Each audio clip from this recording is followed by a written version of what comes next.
أعوذ بالله من الشيطان الرجيم بسم الله الرحمن الرحيم رب زدني علما رب زدني علما رب زدني علما رب اشرح لي صدري ويسر لي أمري واحلل عقدة من لساني يفقهوا قولي। আমরা গতদিন সাইবার সুরক্ষা আইন শেষ করছি। আজকে আমরা আরেকটা মাইনর অ্যাক্ট পড়বো ইনশাল্লাহ। মাইনর অ্যাক্টটা হচ্ছে পর্নোগ্রাফি নিয়ন্ত্রণ আইন 2012। যেহেতু গত বছর পারিবারিক সহিংসতা থেকে প্রশ্ন আসছে, এবার পর্নোগ্রাফি, যৌতুক, বাল্যবিবাহ এইসব আইন থেকে প্রশ্ন আসার সম্ভাবনা বেশি। অতএব যেহেতু গতবার পারিবারিক সহিংসতা থেকে আসছে, অতএব এবার আর পারিবারিক সহিংসতা থেকে আসার সম্ভাবনা নাই। তারপরেও আমরা প্রস্তুতি হিসাবে শেষ সময় যদি সম্ভব হয় তাহলে আমরা এগুলা আলোচনা করবো ইনশাল্লাহ। তাহলে পর্নোগ্রাফি নিয়ন্ত্রণ আইন 2012 সালের 9 নম্বর আইন 8 মার্চ 2012 হইতে কার্যকর হয়েছে। এর মোট ধারা হচ্ছে 14টি। এখন যদি এই জায়গা থেকে শুধু এমসিকিউ দেয় যে পর্নোগ্রাফি নিয়ন্ত্রণ আইন কত সালের আইন, 2000, 2010, 2012, 2018, তাহলে উত্তর কি হবে? সাথে সাথে বলেন, বললে তো বিষয়গুলো ক্লিয়ার হয়। 12 2012। আরো সাথে সাথে বলেন, বললে পরে এবারে ক্লাসে বিষয়গুলো ক্লিয়ার হবে, নাহলে তো এগুলোর জন্য পরে আবার পড়তে হবে। তাহলে পর্নোগ্রাফি 2012 সালে পর্নোগ্রাফি নিয়ন্ত্রণ আইন 2012 সালের কত নাম্বার আইন? 20, 25, 18, 9?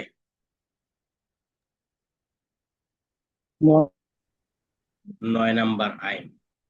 পর্নোগ্রাফি নিয়ন্ত্রণ আইন 2012 সালের কয় তারিখে কার্যকর হয়?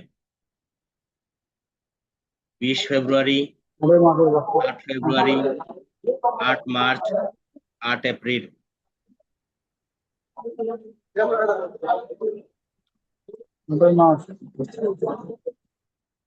2012 সালের কত তারিখে পর্নোগ্রাফি নিয়ন্ত্রণ আইন কার্যকর হয়? 20 ফেব্রুয়ারি, 18 মার্চ,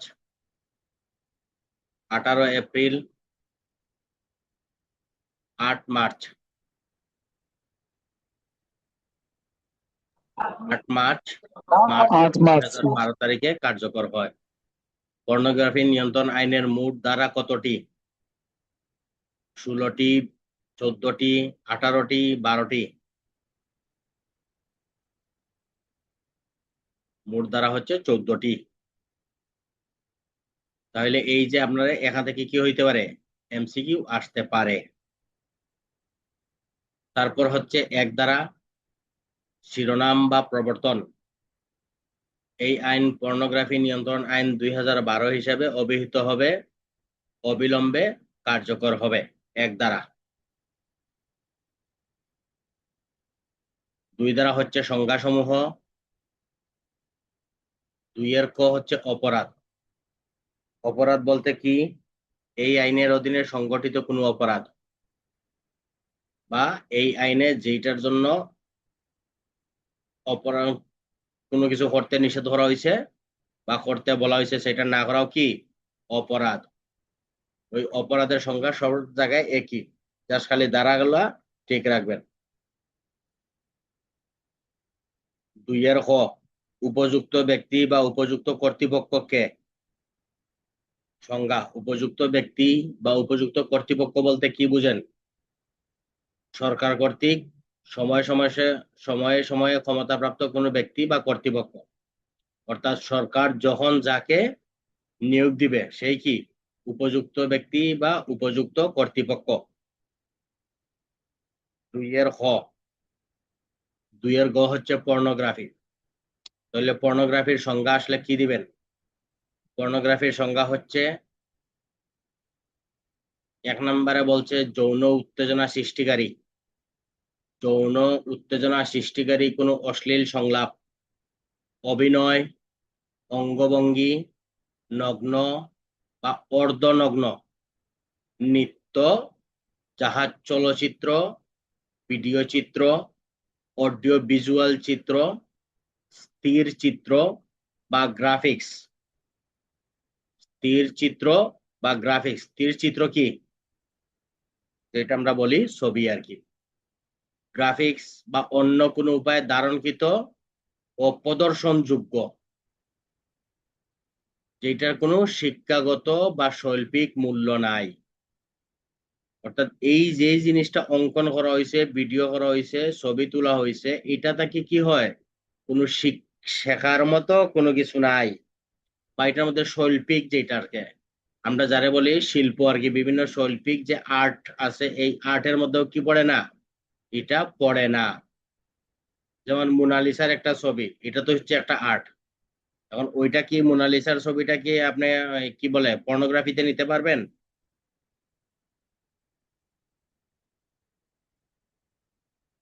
নেওয়া যাবে না। দুই হচ্ছে যৌন উত্তেজনা সৃষ্টিকারী কোনো অশ্লীল বই, সাময়িকী, ভাস্কর্য, কল্পমূর্তি, মূর্তি, কার্টুন বা লিফলেট। মূর্তি, কার্টুন বা লিফলেট। তাহলে উত্তেজনা সৃষ্টিকারী বই, ভাস্কর্য, কল্পমূর্তি, মূর্তি, কার্টুন বা লিফলেট, সেটাও কি হবে, পর্নোগ্রাফি হিসেবে গণ্য হবে। এখন তিন হচ্ছে এই যে একে দুইয়ে যেগুলা করা হয়েছে এইগুলার নেগেটিভ বা সফট ভার্সন বা সফট কপি, যেটা আমরা বলি যে এই যে মোবাইলে আমরা যেসব গুলা রাখি আর কি, আগে যেগুলো ছিল নেগেটিভ, এখন সেগুলো তো নেগেটিভ নাই, এখন সেটা গেছে কি সফট কপি বা সফট ভার্সন। এইগুলা পর্নোগ্রাফি হিসেবে গণ্য হবে। এখন যদি না আপনাকে পর্নোগ্রাফির সংজ্ঞা আসে, তাহলে আপনি এক কথায় কি লিখবেন? যৌন উত্তেজনা সৃষ্টিকারী অশ্লীল সংলাপ, অভিনয়, অঙ্গভঙ্গি, নগ্ন, অর্ধনগ্ন, স্থির চিত্র, অডিও ভিজুয়াল, ভিডিও চিত্র, যার কোনো শিক্ষাগত যোগ্যতা বা মূল্য নাই। তাছাড়াও বই, অশ্লীল বই, ভাস্কর্য, কল্পমূর্তি বা এইসবের নেগেটিভ বা সফট কপি পর্নোগ্রাফি হিসেবে গণ্য হবে। এটা হলো এক কথায় যখন আপনি বলতে যাবেন, তখন হচ্ছে এইভাবে এই সবগুলার একসাথে করে দিবেন। কিন্তু সব সময় মনে রাখবেন, যখনই আপনি কোনো কিছু লিখবেন, এটাকে প্যারা আকারে দেওয়ার চেষ্টা করবেন। প্যারা আকারে দিলে হয় কি, কম লেখা বেশি দেখা যায় এবং লেখার মধ্যে একটা সৌন্দর্য ফুটে ওঠে। সেই ক্ষেত্রে আপনার এক্সামিনার আপনার খাতায় একটু সফট ভাবে দেখবে বা আপনার একটু ভালো মার্ক দেওয়ার চেষ্টা করবে। তারপরে হচ্ছে 2 ঘ, পর্নোগ্রাফি সরঞ্জাম। পর্নোগ্রাফি সরঞ্জাম কি? পর্নোগ্রাফি উৎপাদন, সংরক্ষণ, ধারণ বা প্রদর্শনের উদ্দেশ্যে ব্যবহৃত ক্যামেরা, কম্পিউটার বা কম্পিউটার যন্ত্রাংশ, CD, PCD, DVD, optical device, magnetic device, mobile phone বা ইহার অংশ, যে কোনো ইলেকট্রনিক্স ডিভাইস বা অন্য কোনো প্রযুক্তিভিত্তিক ডিভাইস,